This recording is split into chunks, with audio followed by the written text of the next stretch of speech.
ao podcast Papo de Publicitário.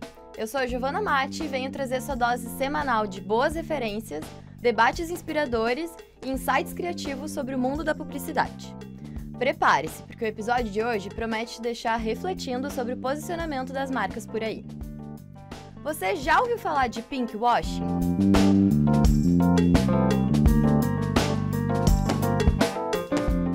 Pinkwashing é um conceito que define a forma enganosa que marcas se apropriam de causas sociais para se autopromoverem, mesmo que não sejam comprometidas com a causa de fato. Na prática, é uma forma de lucrar, ou até mesmo lacrar na mídia, às custas de alguma causa ou comunidade. O termo pinkwashing foi usado pela primeira vez em 1985 pela organização norte-americana Breast Cancer Action, que apoia pessoas com câncer de mama. O termo foi usado para definir a forma fraudulenta que muitas marcas estavam fazendo seu marketing de causa. Sabe aquela fitinha rosa que simboliza a luta e prevenção contra o câncer de mama? Muitas marcas se apropriaram dela para promover seus produtos e vender mercadorias, se autodenominando como engajadas. Mas a realidade era bem diferente. Se descobriu que grande parte dessas marcas estavam comercializando produtos com matéria-prima cancerígena. Hoje em dia, o termo pinkwashing é bastante relacionado com a causa LGBTQIA+. Porém, ele também engloba o posicionamento enganoso de marcas a respeito de outras causas sociais e ambientais. Analisando as tantas campanhas sobre o Outubro Rosa que apareceram nesse último mês, você já parou para pensar quantas podiam ser, na verdade, uma prática de pinkwashing?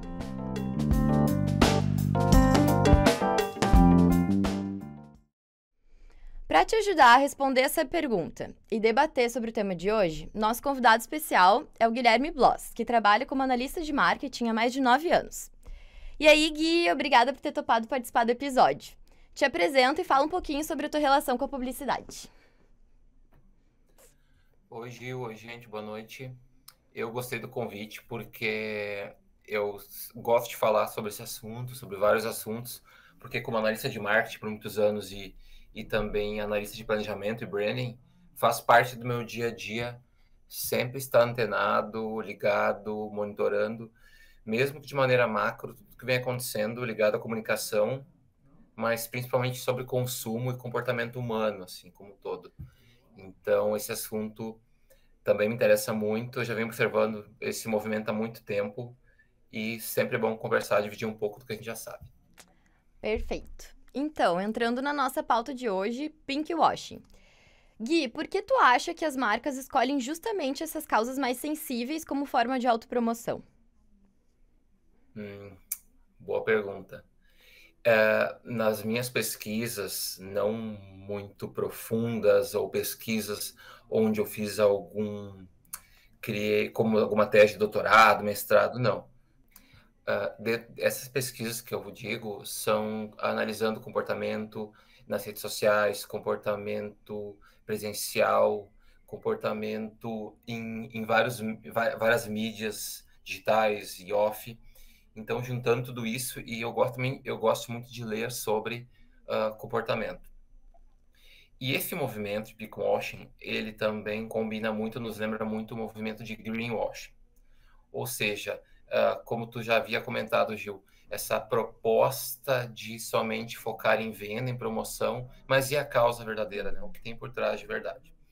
Bom, e falando de pinkwashing, eu tenho uma teoria, eu acredito de verdade que isso tenha começado já há muito tempo, de tendências de marketing e comunicação americanas ou dos Estados Unidos, onde foram descobertas sobre o potencial do público LGBT.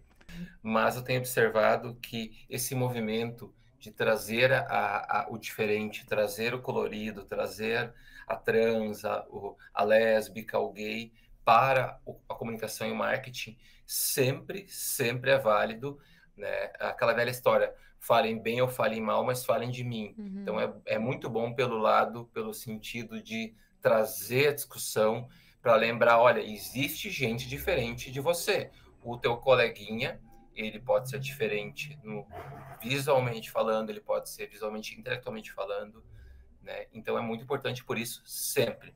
Mas a visão de profissional, de quem planeja, arquiteta e está em constante pesquisa e leitura, a gente sabe que grande parte das marcas utilizam as minorias, utilizam a diversidade, ou melhor, a voz da diversidade, para de fato atrair atenção para o seu produto, para a venda em si.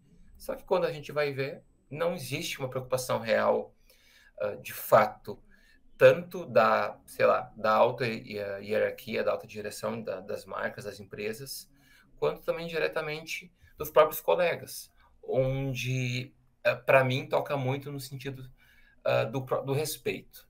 Ou seja, aquela marca propaga uma coisa nas redes, né, no digital, no off, nas lojas, no discurso, mas lá internamente, lá no dia a dia, né, durante a semana, entre os colegas em si, né, o colega gay, o colega não gay, a colega mulher, o colega homem, e esse respeito, ele tá tão vibrante e forte que ele conecta com o que está sendo publicado.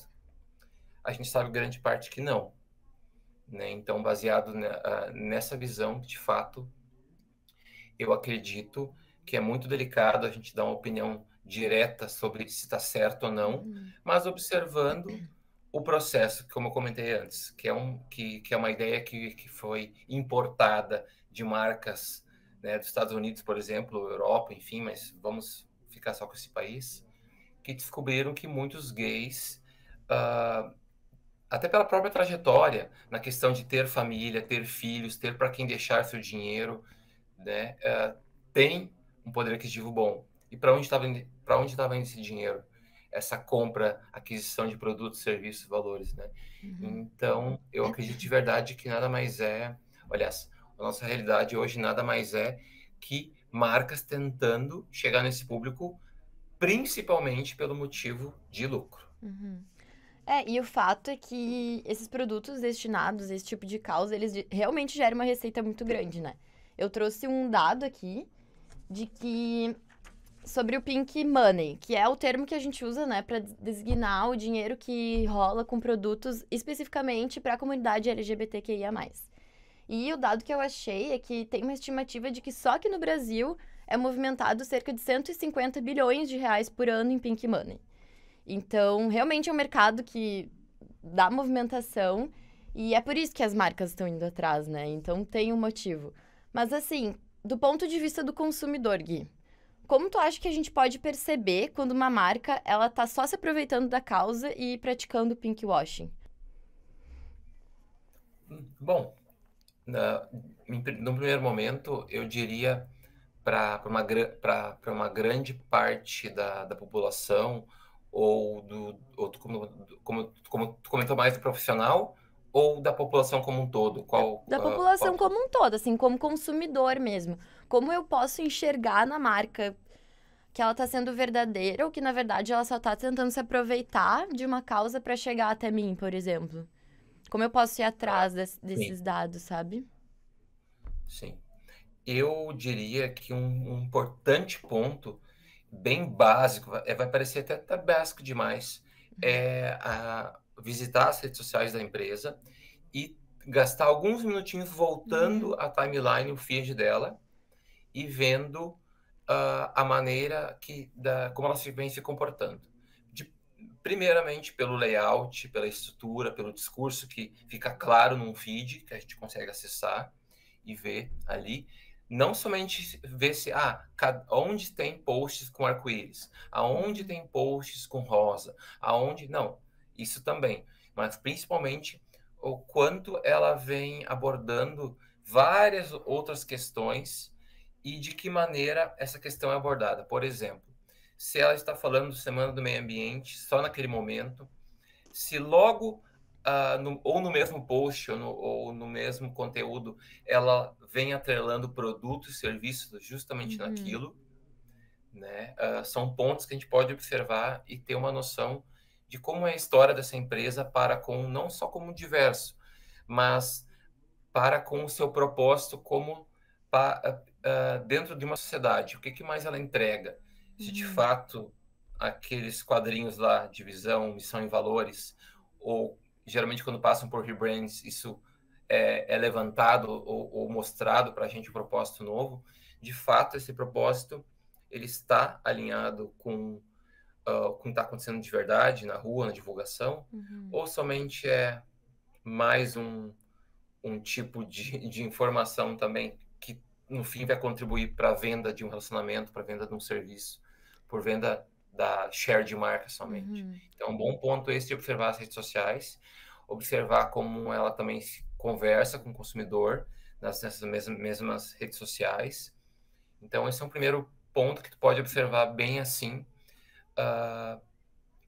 essa visão inicial. Depois, claro, existe pesquisas para verificar hoje em dia existem sites que você pode ver, fazer esse match, quantas mulheres trabalham no local, né? Como é essa contratação, se é aberto vagas para estagiários de várias regiões, por exemplo, se existe um saber para com a etnia interna, né? Porque isso não vai trazer uma melhoria automática, mas saber quem está ali com você, saber uma média de diversidade que existe é um bom ponto para formar uma opinião sobre aquela empresa ou marca, né? Quando tu comentou das redes sociais, eu lembrei de um caso que eu li num artigo sobre a Uber. Que, né, no mês do orgulho LGBT, a Uber faz toda uma campanha, inclusive todo o aplicativo, ele é personalizado, né, com a bandeira LGBT. E fizeram uma análise das redes sociais da Uber e perceberam que muitas pessoas da comunidade LGBT estavam reclamando do atendimento e que, na verdade, estavam sofrendo algum tipo de preconceito lá dentro, né? Então, esse também é outro ponto que a gente pode se aproveitar das redes sociais, de ver os comentários, ver a reação do público, né, e o feedback deles em relação a essa marca, né? Porque ali também entrega muito e a gente pode tirar alguns insights dali também. Exato. Também tem um exemplo para dividir, porque você gastar milhões ou centenas ou milhares de reais para mudar um posicionamento, de novo digo, é legal, tem que começar por algum lugar, mas não pode parar nisso, porque olha a Uber o tamanho que é, né? É praticamente mundial, tem grana, vem investindo em muito tempo, mas como essa vontade dos donos, vamos simplificar, como essa vontade de ser visto como uma empresa de fato aberta e amiga de todos chega lá na cidade, lá no Mato Grosso, lá no interior, chega aqui no Rio Grande do Sul, aqui em Campo Bom, lá em Mata Leão, como isso vai chegar até nessa cidadezinha com esse espírito? É muito difícil você ter uma ação de rebranding ou de lado da sua equipe de marketing em São Paulo estar bem treinada, orientada, né? Ok, isso é muito bom, mas como vai chegar lá na ponta? Isso é um puta de um desafio. E o exemplo que eu queria dar é do Uber. Eu também estava uma vez indo para um local de uma festa e alguns amigos meus que são DJs, eles estavam mais produzidos, estavam coloridos, pintados, maquiados. Quando a gente chegou até a porta do Uber, ele disse que tinha se enganado, não ia poder levar a gente. Ele cancelou a corrida. Né? Então, isso foi em Canoas, região metropolitana de Porto Alegre. Né? Do nosso então, lado, não né? adianta. Exato. Então, trazendo mais um dado aqui. Uma pesquisa da consultoria de relações públicas e marketing, a Edelman Trust Barometer, ela mostrou que 97% dos consumidores consultados esperam marcas mais engajadas. Então, isso mostra que realmente a inclusão se tornou uma demanda mercadológica nos dias de hoje, né? E na tua opinião, Gui, de que formas as marcas podem realmente se tornar engajadas com as causas sociais e promover um marketing de causa efetivo? Que tipo de ações elas podem promover, tanto internamente quanto, enfim, diretamente com o público? Particularmente, eu gosto muito quando... Vou começar a fazer uma linha o seguinte. Primeiro, eu vou falar externamente numa campanha. Ou como eu acho incrível quando as marcas vão para esse lado. Ou seja, eu tenho um produto, um serviço, e eu quero divulgá-lo, eu quero promovê-lo para que ele seja vendido, assinado, contratado e todo mundo ganhe ali no final. Eu gosto muito de quem quebra a barreira do que só está na minha frente, ou tem que estar na minha frente esse produto e serviço. Ou seja, ele entende, como eu comentei agora há pouco, o meu papel na sociedade, seja num bairro pequeno aqui de Sapiranga, por exemplo, ou em Porto Alegre, ou em Nova Delhi, não sei, o quanto ele conhece do local que ele está inserido. E daí aí o leque até abre demais, eu não vou entrar em cada ponto que eu nem saberia, não tem nem estudo suficiente.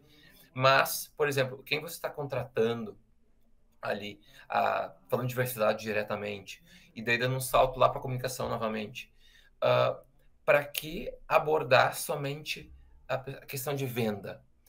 Né? Por que não, de fato, ter um engajamento baseado em algum desejo, alguma necessidade real e prática da sociedade? Que ela está ali imergida, está imersa, está ali. Né? Seja uma causa que a cidade inteira não vai saber, mas o seu bairro, o seu local, né? Divulga aquilo ali, fotografa, filma, mas colabora de uma certa maneira. Deixa um pouquinho o produto, serviço de lado, porque hoje é isso que engaja, porque daí você está contando uma história, você está contando, né, dividindo um esforço, teve um gasto, barra investimento, mas ainda no final vai ser sempre uma história. Então você vai conectar com o seu público, porque aquele povo que já te consome, ele vai estar ali junto. Ele não vai deixar de ler o que está acontecendo ou ser impactado por aquele movimento da empresa diretamente. Então, acho muito legal, muito para a Frentex, né? Como aqueles memes, esse fulano já está em 2050. Eu acho que essa barreira de quebrar é muito importante. E internamente a gente sabe que é de fato trazer essa essência, esse espírito de olhar ao meu redor, olhar o que está acontecendo com quem é diferente de mim, é na hora de, quem sabe, remunerar o funcionário mesmo bem, no tratamento e respeito para com a particularidade de cada um. Por exemplo, alguém que está com um período difícil, seja um período mais ligado ao mundo feminino, seja um período mais ligado a um processo de ansiedade, depressão, que os níveis estão lá em cima agora, principalmente pós-pandemia. Isso não existe no dia a dia, né? Existem portais de ética nas empresas que muitas vezes são apenas filtros para acumular coisas negativas. Não flui, né? Então, acho que esse meu olhar está muito pontuado pela visão até da geração Z, a geração mais nova. Né? Porém, mas é o povo, são as pessoas que vão consumir, são as pessoas que estão alimentando as redes e que vão comprar e consumir da gente amanhã. Perfeito. Então, Gui, eu te agradeço mais uma vez por participar da conversa de hoje. Eu tenho certeza que os nossos ouvintes aproveitaram tanto quanto a gente. Se quiser deixar tuas últimas considerações, divulgar o teu trabalho e tuas redes sociais, a hora é agora. Novamente, obrigado, Gil, por esse bate-papo. A gente fica um pouquinho meio receoso, meio nervoso, mas como é um papo que a gente ama demais debater e conversar, tenho certeza que poderíamos ficar falando aqui até mais tarde. Mas, de qualquer maneira, acho muito legal essa proposta, essa visão. Muito obrigado novamente. Então, o meu Instagram é @GuiBloss, quem quiser lá conversar, conectar. O meu LinkedIn também é Guilherme Bloss. Quem quiser conectar, conversar, me chama lá. Tem muito conteúdo legal no LinkedIn do Gui, eu acompanho. Porque eu tenho uma máxima muito boa. Eu digo muito boa porque ela é antiga para mim e ela funciona até hoje, ela conecta. Informação boa é informação compartilhada. Mesmo que não saiba muito bem, não entenda direito, mas divida. Alguém vai complementar, vai te corrigir, troca ideia e bora para frente. Obrigadão. É isso aí, valeu, Gui.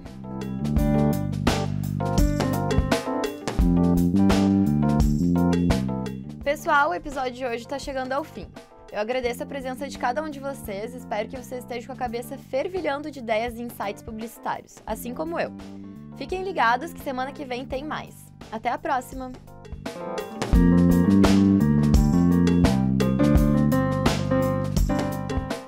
O programa Papo de Publicitário foi produzido pela aluna Giovana Matti, com participação especial de Guilherme Bloss, técnica de áudio de Rinaldo Silveira e orientação do professor Marcos Emílio Santuário. O programa foi produzido para a cadeira de EXP Mídias Sonoras do curso de jornalismo da Universidade FEVAC.